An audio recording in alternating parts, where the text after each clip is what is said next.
우리에게 조지 뮬러라고 하는 분은 아주 유명한 분이죠. 교회를 다니는 사람이라면 웬만한 사람이라면 다 조지 뮬러를 아시라고 믿는데요. 특별히 유명한 것이 5만 번 이상의 기도 응답받은 분으로 아주 유명합니다만은 참 그분이 응답받은 거 하나하나를 살펴보면 정말 감동적이지 않을 정말 이런 간증이 있나 싶을 정도의 그런 응답들이 가득합니다. 자, 어떤 분이 조사를 했는데요, 이 조지 뮬러 목사님이 평생 오직 기도로만 150만 파운드, 그러니까 요즘 시세로 따지면 1300억 정도를 오직 기도로만 그 1300억 정도를 후원 받았다고 합니다. 자, 그런데 이런 부분들은 조금씩 우리가 이제 많이 알려진 부분들인데, 우리 조지 뮬러 목사님께서 회심하기 이전에 방탕했던 삶에 대해서는 잘 알려지지 않은 부분이 있습니다. 원래 이분이 세관원의 아들이었다고 합니다. 그런데 이 조지 뮬러 목사님은요, 20살이 되기 전까지는 하나님을 전혀 믿지 않고 그리스도인이 아니었다고 합니다. 화목한 가정에서 자라나긴 했지만 이 조지 뮬러는 16세 때부터 아주 습관적인 도둑질, 그리고 만성적인 거짓말, 그리고 아예 술에 쪄들어서 살았다고 합니다. 심지어 사기죄로요 5주 동안이나 감옥에를 다녀왔다고 합니다. 1825년에 그가 기독교인으로 회심을 하게 되는데, 그때까지 본인의 말에 의하면 정말 짓지 않은 죄가 거의 없을 정도로 많은 죄를 짓고 살았다고 합니다. 심지어 어느 정도냐면요, 어머니가 임종하는 그 순간까지도 그는 술에 취해가지고 길바닥에서 쓰러지고 어떤 길거리를 배회하는 이런 삶을 살았다고 하니까 참 그가 얼마나 방탕한 삶을 살았는지는 우리가 참 가히 상상할 수 있지 않을까 싶습니다. 자, 근데요, 특이하게도 그의 부친 아버지는 이분이 목사님이 되기를 바랬다고요. 그리고 그 이유를 들어보면 참 어처구니가 없는데, 목사가 되면 은퇴한 이후에 자기가 들어가서 살 집이 생긴다. 참 황당하죠?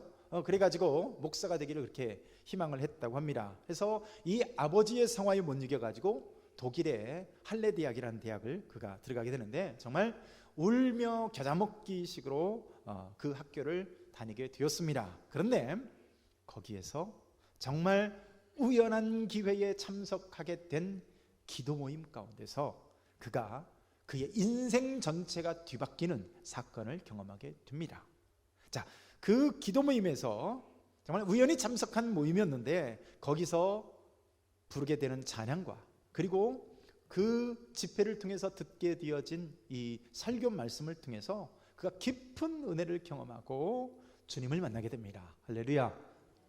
그가 얼마나 깊은 은혜를, 얼마나 받은 은혜가 컸는지 회심한 지 2달이 되기 전에 선교사로 결단하게 되었다고 합니다. 자, 이 결정에 그의 아버지가 바람이 뭐였어요?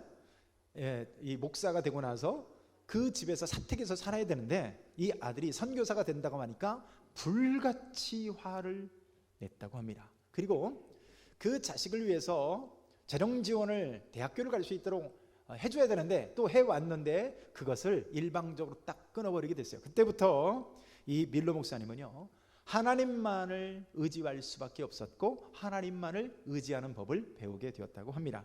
1834년에 브리스톨 지역에서 교회 사역을 하게 되는데, 당시 브리스톨 인근에서 뭐가 유명했냐면 콜레라가 유행하게 되면서 많은 이런 고아들이 급속히 많아지는 것들을 눈으로 보게 된 거예요.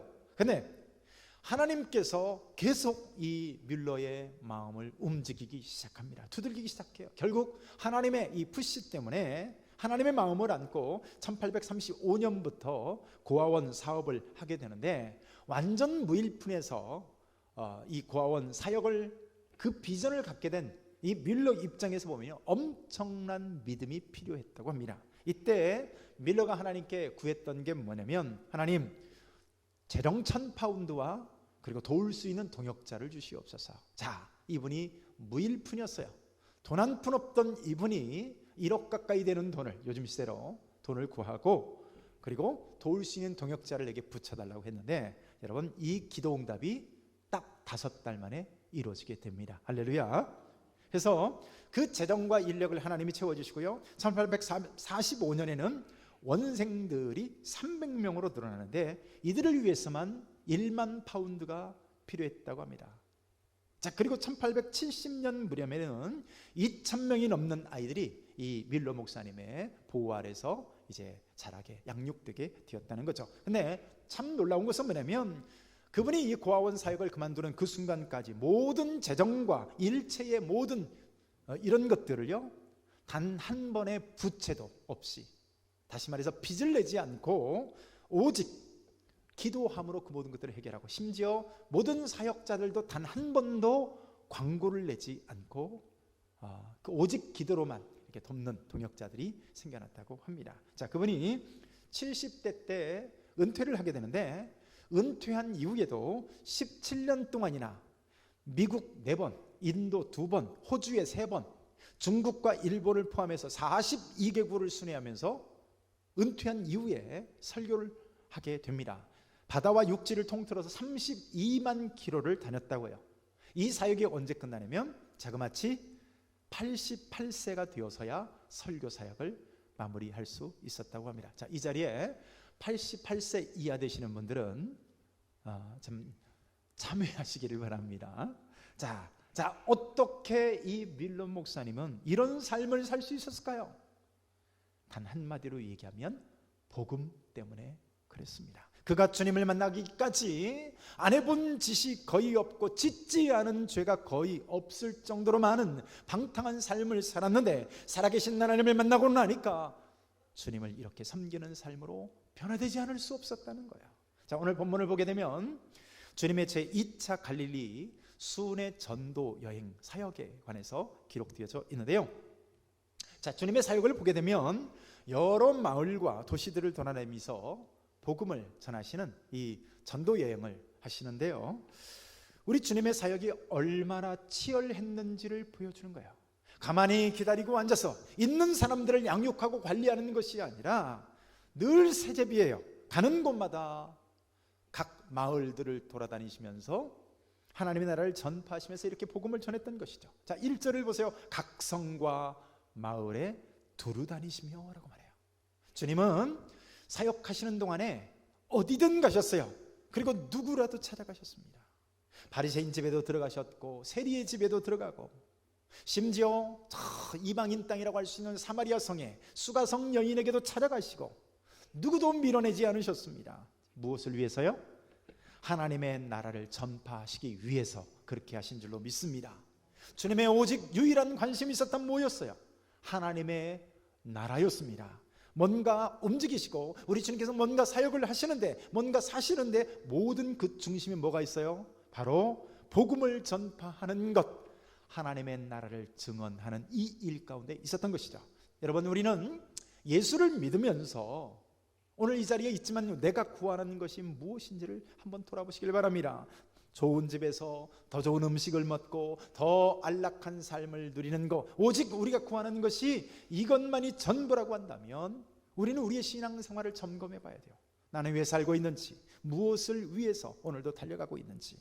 그런데 이런 주님의 곁에 누가 함께 하고 있느냐? 자, 우리 8장 1절을 같이 한번 읽습니다. 시작. 그 후에 예수께서 각 성과 마을에 두루 다니시며 하나님의 나라를 선포하시며 그 복음을 전하실새 12 제자가 함께 하였고.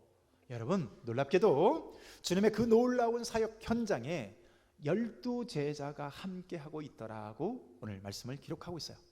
여러분, 이들은 왜 여기 있을까요? 놀랍게도 주님의 그 위대한 복음 사역에 이 제자들을 동역자로 주님께서 사용하시는데요, 여러분, 이 제자들이 어떤 사람들입니까? 가방끈이 좋은 사람들이 아니에요. 무슨 문벌 좋고 학벌이 좋은 사람들이 아닙니다. 그저 갈릴리 촌구석에서 물고기나 잡던 사람들입니다.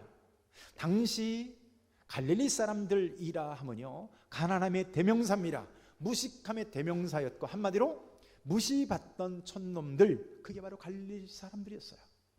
자, 그런데 그런 그들이 어떻게 오늘 주님 곁에 있을 수 있어요? 자, 우리가 누가복음 5장에서 앞에 이미 그들이 어떻게 주님을 만났는지 살펴봤습니다. 소위 3대 제자라고 불리우는 사람들, 베드로와 야고보와 요한. 자, 이 세 사람들이 어떻게 부름을 받습니까?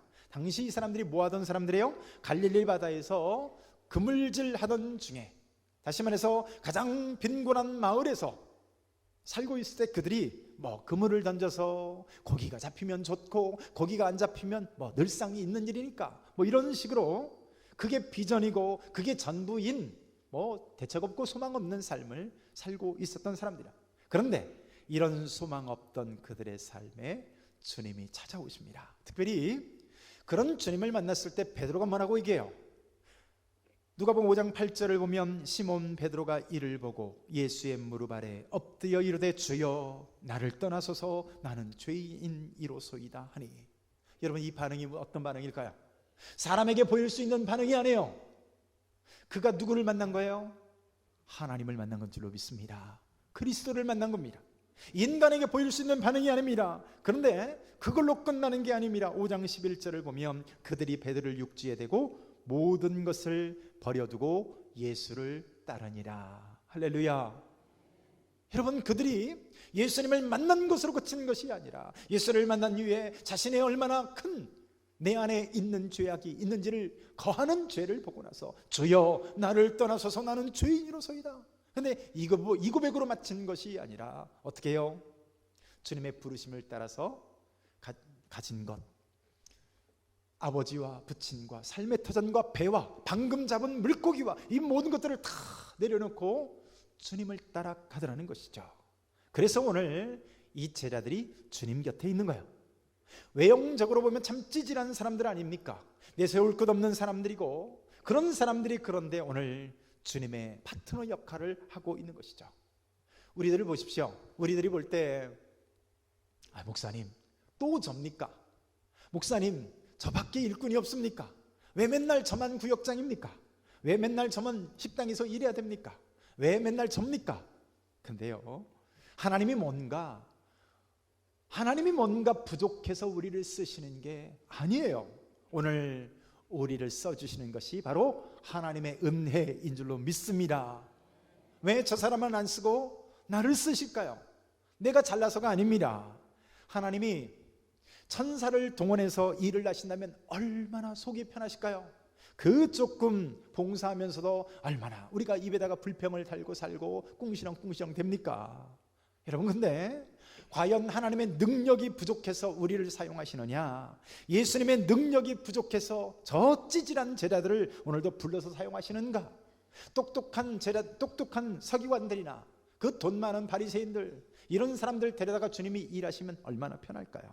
그런데 한편으로 보면 참 주님도 딱하다는 생각이 들죠. 그런 찌질한 제자들을 데려다 쓰시고 부족한 우리들을 일꾼 삼으시는 것 앞에서, 여러분, 그러나 우리를 향한 하나님의 은혜인 줄로 믿습니다.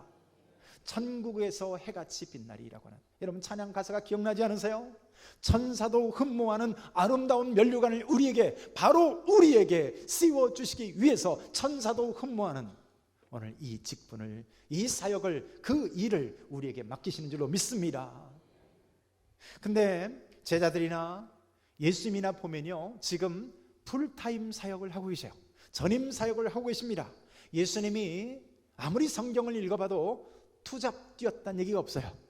제자들이 무슨 알바를 합니까? 어디 가서 돈을 벌어옵니까? 근데 이 예수님과 예수님의 제자들은 전적으로 하나님의 나라를 증거하는 이 일 앞에 헌신되어진 사람들입니다. 여러분, 오늘도 하나님의 일을 하는 데 있어서 이런 전임 사역자들이 있습니다. 우리 목사님들, 우리 전사님들, 그리고 해외 나가서 사역하시는 우리 선교사님들. 자, 이들은 다른 직업 없이 오직 하나님의 나라의 그 일을 위해서만 전임하시는 분들이죠.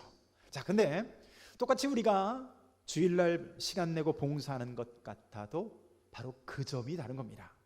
자기 직업을 가지고 봉사하는 분들과 전임 사역을 하시는 분들과 여러분 둘 다 필요한 존재라는 거예요. 무슨 얘기입니까? 오늘 그래서 또 하나의 그룹이 등장을 하는데요. 오늘 본문에 2절과 3절을 우리 함께 한번 읽습니다. 2절과 3절입니다. 시작. 또한 악귀를 쫓아내심과 병고침을 받은 어떤 여자들 곧 7 귀신이 나간 자 막달라인이라 하는 마리아와 헤롯의 청지기 구사의 아내 요한나와 수산나와 다른 여자가 함께하여 자기들의 소유로 그들을 섬기더라. 아멘. 여러분, 전적으로 풀타임으로 복음을 증거하는 데 헌신되어진 이 예수님의 제자들과 같은 일꾼들이 있었는가 하면 오늘 또 하나의 그룹이 등장하는데 바로 물질로 그들을 섬기는 바로 이 여인들입니다. 근데 예수님을 섬기던 여자들이 지금 어떤 여자들이요? 2절을 보십시오. 온갖 악귀와 병들로부터 이런 것으로부터 고침을 받은 그 여인들이 예수님을 섬기더라는 거예요. 요즘 제가 신방을 다시 이제 하고 있는데 대신방을 절반 정도 하다가 코로나19 때문에 멈춰지게 됐는데 다시 이제 대신방을 하지 않습니까? 근데 제가 신방을 하다 보면요, 내가 의사인지 목사인지 헷갈릴 때가 있어요. 왜냐면 신방하다 워낙 아프신 분들이 많으니까 내가 무슨 의사 회진하는 것 같아요. 심장은 어떠십니까? 혈압은 좀 어떠십니까? 어지럼증은 많이 좋아지셨습니까? 후유증은 없으십니까? 내가 의사인지 목사인지 헷갈려요. 근데 질병 가운데 있는 사람들은요, 질병만 눈이 들어옵니다. 신경이 다 질병 가운데 있는 거예요. 제가 얼마 전에 설교 시간에 티는 제거하는 이 시술을 했다고 하지 않았습니까? 제가 일주일 동안 참 고생을 했는데요. 여러분, 제가 나았을까요? 안 나았을까요? 네, 여러분들의 소원대로 안 나았습니다. 가지고 원위치가 돼버렸는데, 근데 그때 시술을 했을 때 제 모든 신경이 새끼발가락에 가 있습니다. 길을 걸어갈 때는 뭐 당연히 아프니까 신경 가고요. 차를 탈 때도 이 발을 어떤 위치에 두는지 계속 신경이 있습니다. 심지어 잠을 잘 때도 이 발을 다리를 꼬고 자야 되는지 벽 위에다 올려야 되는지, 한편으로 누워도 불편하고 이렇게도 불편하고, 신경이 다 지금 어디가 있어요? 그 조그만 전체 머리끝에서 발끝까지 제가 얼마나 길게 생겼습니까? 새끼발가락에 있는 그 손톱만도 못한 이 조그만 것 앞에 신경이 다 가 있는 거예요. 참, 그래도 요즘 감사한 게 뭐냐면 요즘에는 약들이 얼마나 좋아졌습니까? 뭐 진통제도 있고, 그래서 병원에 가서 지지고 한의원 가서 지지고, 지질 때가 얼마나 많아요. 근데 당시 여인들은 어땠을까요? 12해를 혈루증을 앓았던 이 여인을 보세요. 여러분, 온갖 참 되지도 않는 그 의학적인 지식을 가진 의원들 앞에 온갖 재산 탕진 당하면서 12해를 혈루증으로 앓는 이 여인을 한번 생각해 보십시오. 그런데 당시에 오늘 본문에 등장한 이 여인들, 악한 귀신에 들렸던 여인들이 바로, 그런 여인들이 바로 주님 곁에 있는 거예요. 오늘날도 귀신 들린 사람 한 사람만 그 집안에 있으면요, 여러분, 그 집안이 파탄납니다. 여러분, 온 집안이 지옥인 거예요. 온 가족이 겪어야 될 이 고통은 이루 말로 다 헤아릴 수가 없는 거죠. 마가복음 5장을 보면 귀신 들린 거라사인의 이야기가 등장을 하는데요, 이 사람 사는 곳이 어디예요? 무덤 가운데서 삽니다. 밤이고 낮이고 소리를 지르고, 심지어 돌로 제 몸을 쳐서 여기저기 온 몸에 멍자고 피투성이 되게 만들어요. 오죽하면 사람들이 쇠사슬로 치워놨습니까? 여러분, 그런 인생을 사는 게 귀신 들린 인생이고요. 우리가 참고로 기억해야 될 것이, 귀신 들린 이 증상과 정신병과는 조금 다릅니다. 이 조현병을 가진 정신분열증 환자도 뭔가 헛것을 보기도 하고, 환상 같은 이런 헛것을 보기도 하고, 환청도 들리고 막 그렇게 하지만, 귀신 들린 사람과의 차이는 뭐냐면, 여러분, 귀신 들린 사람은요, 전혀 다른 내 안에 인격이 있어요. 전혀 다른 인격이 내 안에 역사를 하죠. 그래서 그냥 미친 소리 하는 것이 아니라 악한 인격이 그 안에서 역사를 하는 것이죠. 그래서 한 인격과 삶을 철저하게 망가뜨리게 됩니다. 여러분, 오늘 주님을 따르는 여인들이 그런 질병에 걸리거나 악한 귀신에 사로잡혔던 여인들이었다는 겁니다. 여러분, 얼마나 비참한 삶을 살았을까요? 얼마나 멸시와 천대받는 삶을 이 여인들이 살았을까요? 특별히 2절 끝에 등장하는 막달라 마리아라고 하는 여인을 한번 보십시오. 이 막달라가 성이 아닙니다. 제가 총신대 다닐 때 제가 다니던 신학교에 막달라 마리아라고 하는 할머니가 계셨어요.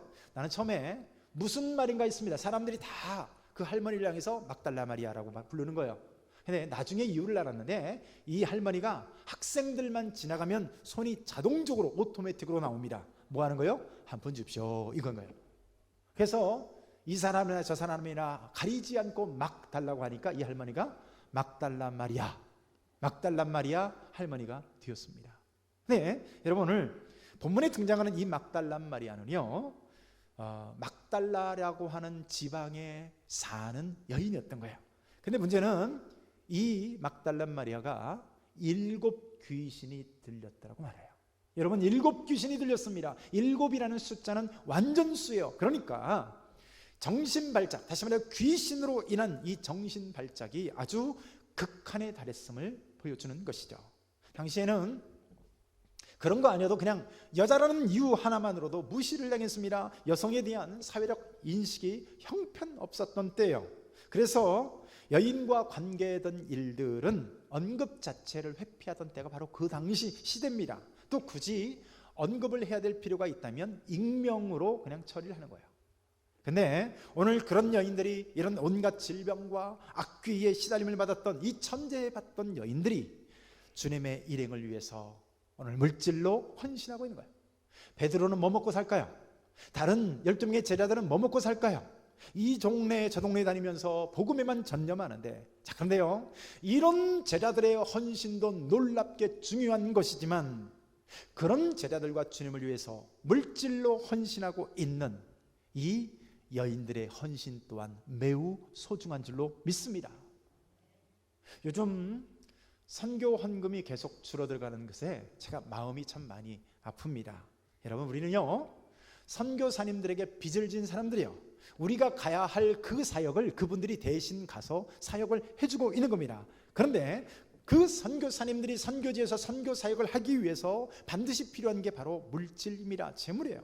오늘 여인들처럼 물질로 섬기는 이들이 반드시 필요해요. 누군가는 가야 하고 누군가는 간 그분들을 위해서 물질로 후원하고 섬길 때 주님이 말씀하시는 선교가 이루어지는 겁니다.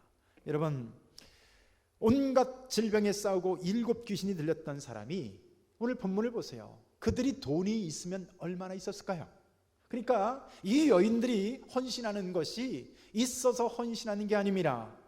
마음이 가는 곳에 재물이 따라가는 것이죠. 오늘 이런 여인들의 헌신이 있었기 때문에 오늘 예수님을 비롯한 예수님의 제자들이 복음 사역에 전념할 수 있었다는 거예요. 자, 그런데 한 가지 재밌는 기사를 우리가 발견하게 되는데, 우리가 읽었던 3절 초반에 보면, 자 여기를 보면 헤롯의 청지기 구사의 아내 요한나가 등장을 합니다. 자, 누가복음에서 누가가 다른 여인들의 이름을 쭉 기록하다가 이 여인에 관해서는 특별 신상 프로필을 자세히 언급해서 기록하고 있더라는 거예요. 자, 이 여인은요 고위층 여인에 해당됩니다. 헤롯이라고 하는 왕의 행정장관에 해당되는 고위급 남편을 둔 아내였더라는 거예요. 자, 여러분 생각해 보시죠. 저와 여러분들이 생각할 때 돈이 없다는 것 결코 부끄러운 일이 아닙니다. 맞죠? 돈이 없다는 것은 부끄러운 게 아니에요. 마찬가지로 반대로 재물이 있다는 것 역시 그것 자체만으로 정죄의 대상이 될 수는 없습니다. 중요한 게 뭘까요? 주신 재물을, 그 재물이 얼마이든지 간에 주신 재물을 어떻게 사용하느냐가 중요한 것이죠. 재물이 없다고 하나님, 저는요 재물이 없습니다, 그래서 아무것도 주님께 드릴 것이 없습니다 라고 해서 아무것도 안 드리는 사람들. 근데 여러분 과부의 두렙돈은 헌금을 기억하십니까? 두렙돈으로 따지면, 요즘으로 따지면 한 200원 정도나 될까요? 당시에 가장 작은 동전 화폐였습니다. 근데 여러분 적어서 섬기지 않는 것이 아니라 적은 대로 섬기면 우리 하나님이 귀히 기쁘게 받으시는 것이죠. 반대로 재물을 허락하신 가정이 있어요. 이상하게 실제로 똑같이 교회를 다니지만 이상하게 재물이 쌓이는 거예요. 아멘 하신 분에게 그렇게 될 줄로 믿습니다. 이상하게 재물이 쌓이는 거예요. 하나님이 돈을 벌게 해주시는 거예요. 분명히 나쁜 짓 안 하고 정직하게 돈을 버는데 재정이 자꾸만 불어나고 넘쳐나는 거예요. 그러면 어떻게 하면 될까요? 아니, 그 재물을 하나님이 왜 주셨어요? 단순히 더 넓은 차, 더 좋은 집, 20억, 30억 되는 아파트에서 살라고 그 재물을 주신 것이 아니라는 거예요. 분명히 그 자리에 앉게 해주시고 그 재물을 주신 이유가 있습니다. 전에 있던 교회에 어떤 집사님이 계신데, 이분은 한 달에 수입이 보통 한 1,500에서 2,000 정도 되더군요. 참 감사한 일이죠. 남의 얘기라고 아멘도 안 하시지만, 이분이 그런데 물질로 교회와 선교를 위해서 열심히 헌신합니다. 근데 이 말씀을 드리기 위해서 제가 그 말씀을 드렸어요. 이분이 그런 말씀을 하십니다. 목사님, 내가 가진 재능은요, 돈 버는 재능밖에 없습니다. 배운 것도 없고, 배운 것도 적어서 주일학교 학생들을 가르칠 그런 지식도 없고, 음칠해서 찬양할 줄도 모르고, 할 줄 아는 거라고 저는 돈 버는 재주밖에 없습니다 라고 얘기하는 거예요. 여러분, 왜 우리에게 그 지위를 허락하셨을까요? 왜 우리에게 재물을 주시고, 왜 우리에게 명예, 이름을 주셨을까요? 오늘 본문을 보면 풀타임 사역자가 돼서 예수님 곁에 있는 이 제자들도 훌륭하지만, 그 제자들이 사역할 수 있도록 물질로 헌신하는 오늘 고위급 사모님 요한나 같은 여인도 소중한 줄로 믿습니다. 자, 근데 여러분, 이들에게 공통된 점이 있어요. 예수님 곁에서 복음의 현장을 지키고 있는 제자들이나 오늘 본문에 등장하는 이 여인들이나 한 가지 놀라운 공통점이 있습니다. 그게 뭘까요? 바로 오늘 본문을, 오늘 바로 주님을 만난 사람들의, 은혜 받은 사람들이라고 하는 공통점이 저들에게 있다는 겁니다. 예수님의 12 제자들은 왜 주님 곁에 머물러요? 감당할 수 없는 은혜를 경험했기 때문입니다. 당시에 세리, 마태 같은 사람들 죄인의 대명사였어요. 당시에는 세리 그러면 죄인들이었고, 죄인 그러면 세리를 떠올렸습니다. 그런데 그런 그를 주님이 인정하시고, 주님이 사랑하시고, 주님이 제자로 부른 줄로 믿습니다.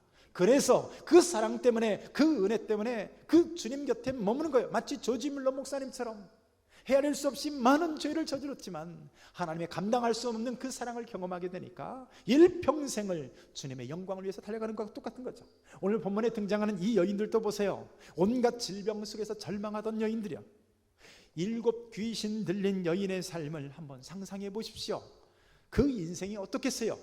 그런데 그들이 주님의 은혜로 말미암아 치유함을 입은 줄로 믿습니다.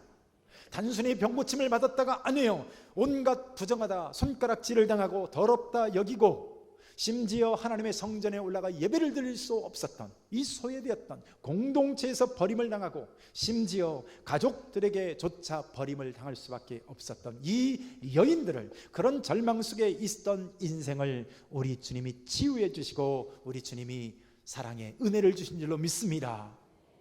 여러분, 저와 여러분들은 무엇을 믿고 있습니까? 바로 이 은혜입니다. 기독교가 말하는 게 뭐예요? 바로 이 은혜입니다. 우리의 구원이 은혜이고 하나님의 자녀된 것이 은혜인 줄로 믿습니다. 천국이 은혜예요. 그래서 오늘 막달라 마리아를 보십시오. 7 귀신 들렸던 그가, 이 귀신 들렸던 그가 은혜를 경험하고 나자 예수님께서 십자가에서 장사되셨을 때도요, 마지막까지 그 곁을 지켰던 사람이 바로 이 막달라 마리아라고 하는 여인이었어요. 예수님의 시신에 향품을 바르기 위해서 향품을 들고 갔던 여인도 바로 7 귀신 들렸던 막달라 마리아였습니다. 그리고 부활하신 예수님을 가장 먼저 만난 사람도 바로 이 막달라 마리아인 줄로 믿습니다. 여러분 생각해 보세요. 부활이 사실이 아니라고 한다면 이 많은 사람들도 멸시받고 천대받고 7 귀신 들리고 황폐한 삶을 살았던 이 여인을 예수님의 부활의 첫 번째 증인이라고 마태, 마가, 누가, 요한에서 공통적으로 증언하겠습니까? 하필이면 여자인 것을, 하필이면 그것도 7 귀신 들렸던 그 사람을 여러분 최초의 증인이라고 기록하겠습니까? 여러분, 부활이 사실이었던 것이죠. 여러분, 그래서 주님으로부터 치유받은 은혜가 얼마나 감격스러웠으면 일평생을 바로 이 막달라 마리아가 일관되게 주님을 섬겼을까요? 초대교회에 있었던 가장 감격스러웠던 사건이 있다면 그게 바로 예수님의 부활이었습니다. 여러분, 예수님의 부활을 그들은 친히 보았고 만져보고 믿은 사람도 있었고 함께 길을 가면서 대화를 한 사람도 있었고 함께 식사를 하기도 합니다. 그래서 그 놀라운 예수님의 부활이라는 사건 때문에 한꺼번에 3,000명이 예수를 믿기도 하고요, 한꺼번에 5,000명이 예수를 믿기도 합니다. 그런데 그랬던 그들에게 나타난 그들의 동시에 반응이 있는데요, 사도행전 4장 33절에서 35절을 우리 한 목소리로 한번 읽습니다. 시작. 사도들이 큰 권능으로 주 예수의 부활을 증언하니 무리가 큰 은혜를 받아 그 중에 가난한 사람이 없으니 이는 밭과 집 있는 자는 팔아 그 판 것의 값을 가져다가 사도들 발 앞에 두매 그들이 각 사람의 필요를 따라 나누어 줌이라. 아멘. 여러분, 이 구절이 돈 내라는 구절이 아닙니다.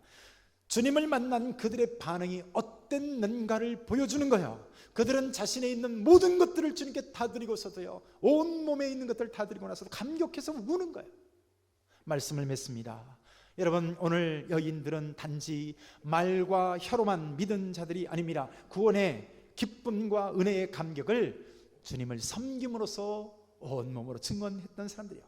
여러분, 왜 일하시지 않습니까? 라고 헌신을 묻기 전에 구원의 감격을 물으시기를 바랍니다. 여러분들은 구원의 감격을 경험한 사람들입니까? 오늘 부활의 주님, 오늘도 살아계셔서 오늘 조지 밀러처럼 내 기도에 응답하시는 하나님, 오늘도 살아계셔서 내 모든 삶 가운데 일거수일투족 응답하시고 이끌어주시는 그 하나님, 내가 오늘 이 구원의 감격을 간직한 이 성도라고 한다면 나는 오늘 어떻게 반응하는지를 돌아보시기를 축복합니다. 오늘 주님을 섬기던 이 여인들처럼 은혜를 섬김으로 반응할 수 있는 저와 여러분들의 삶이 되시기를 축복합니다.